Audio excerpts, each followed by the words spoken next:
Jannik. I'm working on Shutter Network, and our mission is kind of to, oh, there they are, nice. To prevent users from malicious MEV extraction, in particular on L2s, on rollups, because that's what everyone's using now. And the approach we're taking is using threshold encryption, so a cryptographic approach. I want to start with kind of defining what we mean with MEV protection, because we're not protecting against all MEV. That doesn't make sense. But since we are on this light mode state, I want to start with a positive definition. So what we allow users to do, what they normally wouldn't be able to do, instead of just saying what we prevent them from. And this is what we came up with. We want to enable users to safely reveal private information to the chain. So let's dissect this a little bit. The important part here is private information. The user knows, for example, a secret that it wants to send to the chain. Maybe it knows the solution to a puzzle that only they know. Or maybe it could also be the intent of trading. So if they want to send a transaction in the future, this could also be a piece of private information. Revealing to the chain, meaning sending a transaction. And then keyword safely. There's a bunch of things that can go wrong there. The obvious one is that transaction could never end up in the chain. So this would be censorship. The sequencer of the rollup, for example, refuses to include the transaction. Or they could be front run. So the information that used to be private before they sent their transaction is not private anymore, and someone else used that information and got in the chain first. Yeah, what we're not talking about when we mean MEV protection is things like arbitrage and liquidations. Those often, at least those that don't have a clear victim. Maybe they have victims, maybe they're good or they're bad, but it's not very easy to define. So, but we don't worry about this. We mostly care about these types of censorship and front-running attacks. Why rollups? Basically, so the technique we're using can be applied in different layers. It can be applied in L1s, it can be applied in L2s, it can be applied in the application layer. But we focus on rollups because we think that the majority of MEV will be there, simply because the majority of users will be there in the future, and the majority of applications. That's one reason. The second reason is that rollup protocols are still new and still relatively easy to modify. So there's many of them. They're willing to experiment. They try to find different focuses. So it's a great situation to be in if you want to suggest a rather big change to how these protocols work. This would be much more difficult in L1s. So proposing a change to how Ethereum works is more difficult because they have to be much more conservative. They're already established. They already have lots of users, so they have to be careful. And the third point is that most rollups today have a single sequencer. This might change in the future. We just heard about this. There might be decentralized or distributed sequencers, but for now, most of them are single sequencers, centralized sequencers. And this has two effects on us. First is it's relatively easy to implement our protocol in that. It makes it easier to reason about. We'll see why later. And also, a big issue with having a single sequencer is censorship, and we think that our approach can help there too. So it can alleviate the need to decentralize potentially. So therefore, we've decided to build this thing that we called rolling shutter. It's kind of a plugin that we can integrate into any rollup that wants to use it pretty much. So how does it work? Essentially, it's a commit reveal mechanism. So a user who wants to send a transaction does not send the transaction directly, because then they would leak all the private information. But they only send a commitment to that private information. Then the sequencer will pick up these commitments and order them. Since they don't see what the transactions actually do, so front running is difficult. They can't extract the private information. It's not there. So everything is safe, and only once the sequencing step is finished, once this ordering is final, only then the commitment will be revealed. Now the naive approach to do a commit reveal scheme is using, for example, a hash commitment.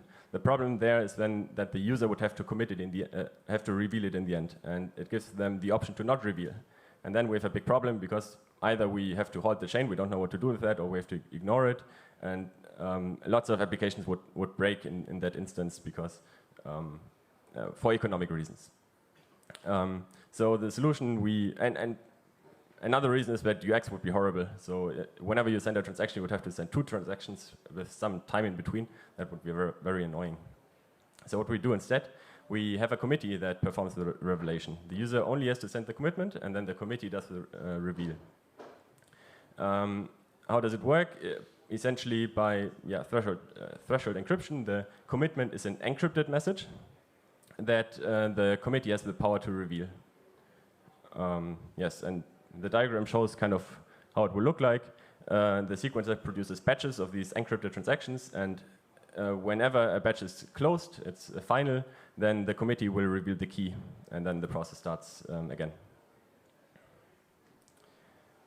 So how do these committees look like? We call them keeper committees because their job is to produce keys. They generate these encryption keys and decryption keys, a lot of them in sequences. It's managed by a DAO, so there's the DAO's job is to pick keepers who are likely to be honest, who are likely to do a good job. And the list is then defined in a smart contract on the chain, so everyone knows who those people are. And we assume that a threshold, so a certain number of these members of this committee are honest and online and do their job well. And this threshold is a parameter that we can pick, can be 1/2, could be 2/3, something like that. And ideally, it's large enough so that the threshold assumption is justified. These keepers now run a distributed key generation protocol. Unfortunately, these protocols tend to be very inefficient. They have quadratic overhead. Basically, every node in that network needs to send one message to every other node. So as you can imagine, there's going to be lots of messages if the committee gets large. We want to have committees of like 200 nodes maybe. And that would be not very feasible in that case, especially because we want to repeat the process also rapidly. We want to have batches in rapid successions, like 5 to 10 seconds. So this would be, with a standard DKG protocol, this would be infeasible. So therefore, what we came up with some collaboration with cryptographers is we found a much nicer protocol that still has this quadratic overhead, but it only has it once in the setup phase. So you only have to run it once in advance, and then for every batch, for every decryption key that you generate, you only have linear overhead. So you only need to collect one message per of these members, which is pretty much optimal, I guess. Okay, so how do the transactions look like? The transactions of the system are basically Ethereum transactions. They have all the same fields, just that they are encrypted. Unfortunately, we can't encrypt all the fields. We can't encrypt basically the sequencer who has to select those transactions, and they have to be enough. They need to have enough information that they know that they will get paid, so that the sender can pay the transaction fee. So the gas amount, the gas price, and the signature needs to be plain text. But this is usually fine because in these fields there's not a lot of private information. Usually, the more important private information is the receiver of the transaction. And the contract or the function you call in a contract, because that's actually what the transaction does. And these parts are encrypted. In the future, we could think of encrypting everything and then attaching a zero-knowledge proof so that the sequencer knows that the transaction will pay a fee without seeing the fields directly.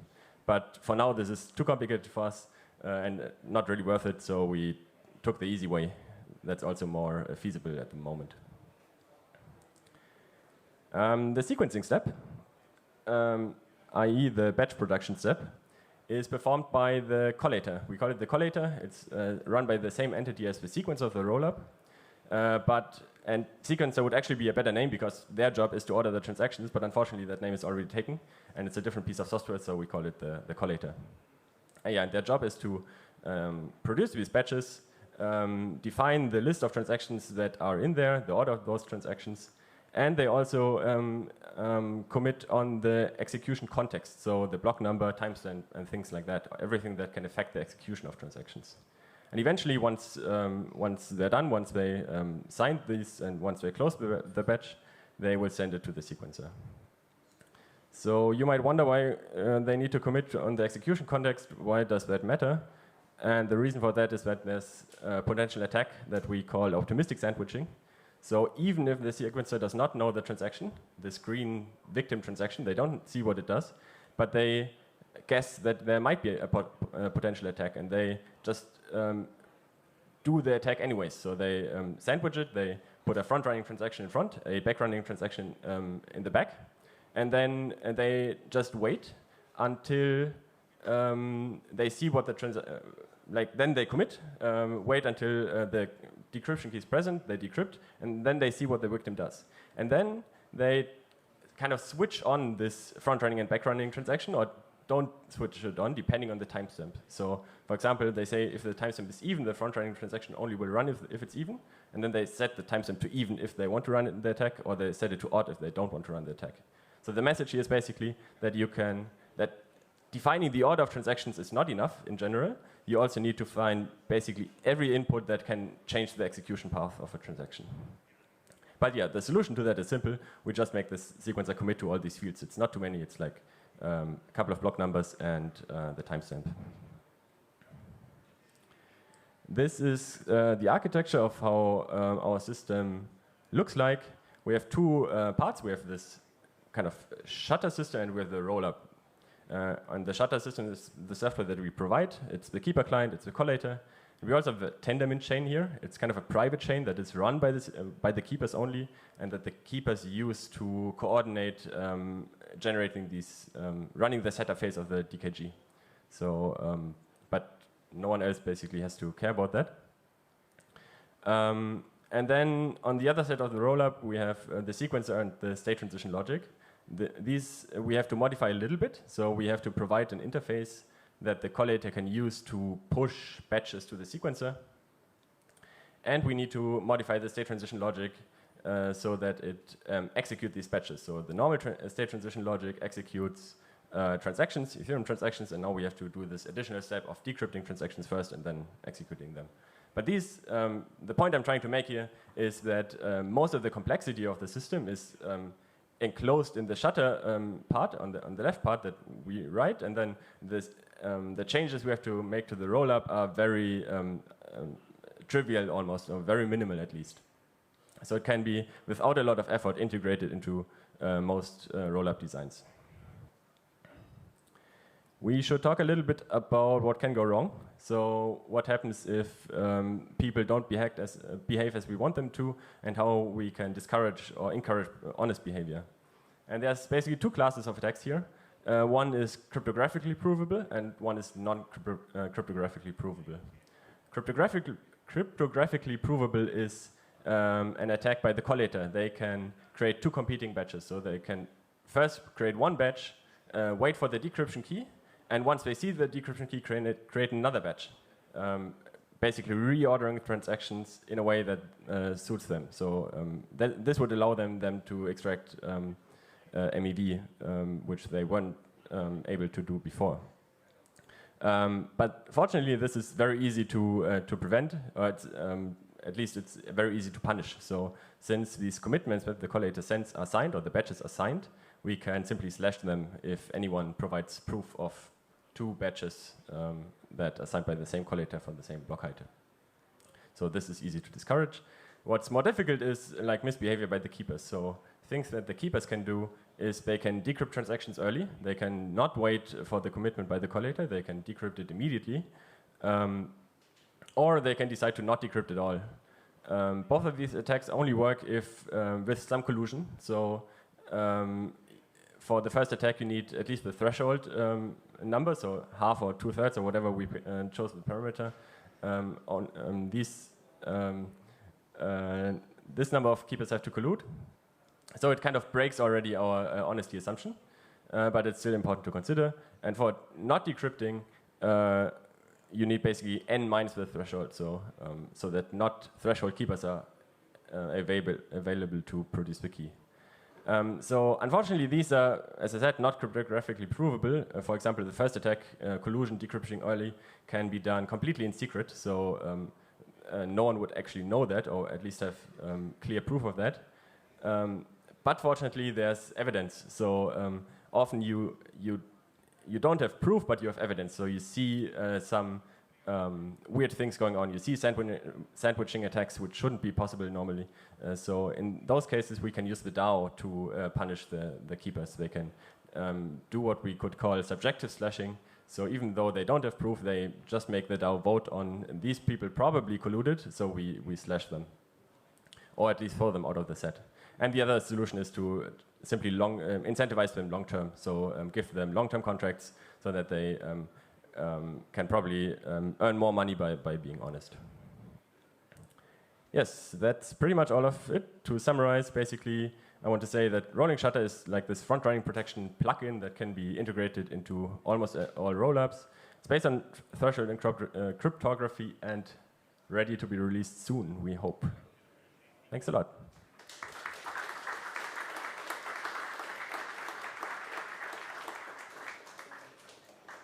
We have time for questions, apparently. 2 questions.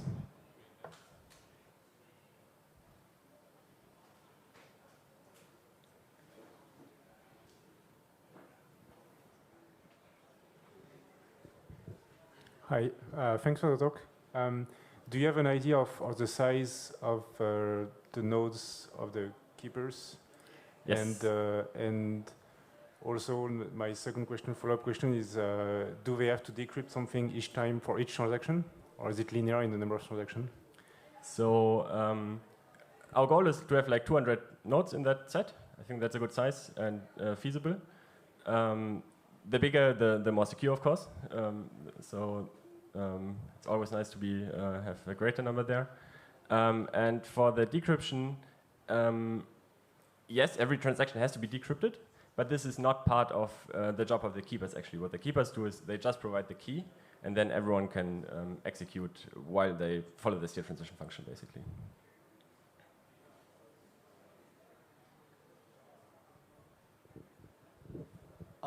Isn't it atomic decryptions in terms of like the entire batch of transaction, or otherwise is there a possibility that I committed a transaction but then I never decrypt it? No, that's not possible because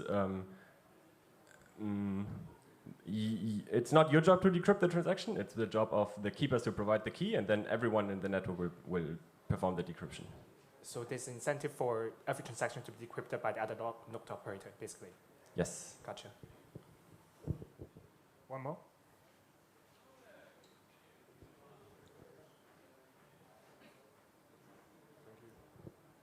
Thank you for the talk. So one question that I have is regarding the threshold signature scheme.